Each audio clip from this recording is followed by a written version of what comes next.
अच्छा, उसके बाद है थर्स्टन स्केल।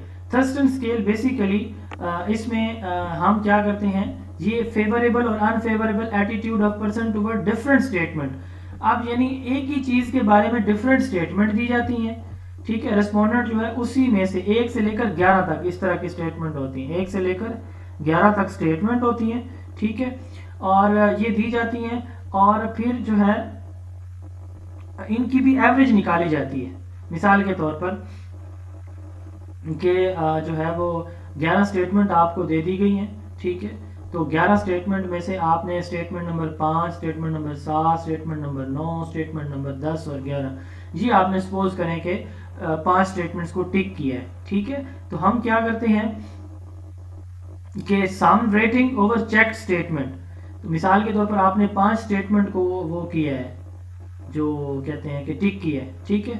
तो हम क्या करेंगे, उन वैल्यूज को जमा कर लेंगे। दो मिसाल के तौर पर 2 को टिक किया है, 5 को किया है, 2 और 5 7, 9 को किया है, 2 5 7 और 9 कितना हो जाएगा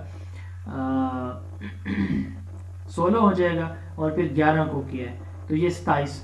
तो 27 को टोटल हमने जो चेक्ड स्टेटमेंट है वो कितनी हमारी 5 है, तो 5 में हम डिवाइड कर देंगे। तो हमारे पास जो जो जो नंबर आएगा ना, इसका मतलब ये है कि ये वाली स्टेटमेंट जो है, मिसाल के नंबर हमारे पास 5 आता है, नंबर 4 आता है, तो इसका मतलब ये है कि आप जो है इस स्टेटमेंट से ओवरऑल एग्री हैं। तो इसको थर्स्टन स्केल कहा जाता है। एक major favourable and unfavourable attitude of a person toward different statement. Respondent is required to rate each statement from 0 to 1. Average of all statement is determined to know the attitude by dividing the sum rating over the check statement, ठीक है। हर statement की हम जो है वो इस तरह क्या करते हैं, एवरेज जो है वो निकाल लेते हैं। तमाम जो स्टेटमेंट है, जैसे मैंने आपको समझाया कि मिसाल के तौर पर 2 को 5 को 7 को 9 को 11 को इस तरह आप करते हैं, तो आप इनको जमा कर लेंगे और फिर इनकी एवरेज निकाल लेंगे। तो आपके पास जो है वो क्या आ जाएगा कि आप जो है वो किस स्टेटमेंट से एग्री करते हैं। तो इनमें से जो जवाब आएगा इसका मतलब आप उससे एग्री कर रहे हैं, ठीक है। ये थर्स्टन स्केल है।